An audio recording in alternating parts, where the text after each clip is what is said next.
প্রচণ্ড তাপদাহ এবং অনাবৃষ্টির কারণে ম্যাক্সিমাম ঘেরের পানিগুলো শুকিয়ে যাচ্ছে, আর সেই ঘেরের পানিতে থাকা মাছগুলো কিন্তু মরে একেবারে শেষ হয়ে যাচ্ছে।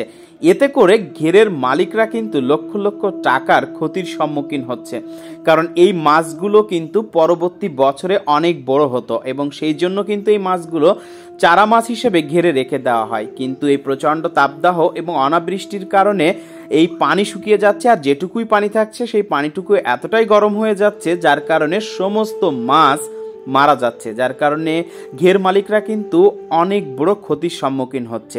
আপনারা আজকের এই ছোট্ট ভিডিওটি পুরোটাই দেখুন, দেখলেই বুঝতে পারবেন যে আসলে ঘেরের মালিকরা কতটা ক্ষতির সম্মুখীন হচ্ছে এই তাপদাহ এবং অনাবৃষ্টির কারণে।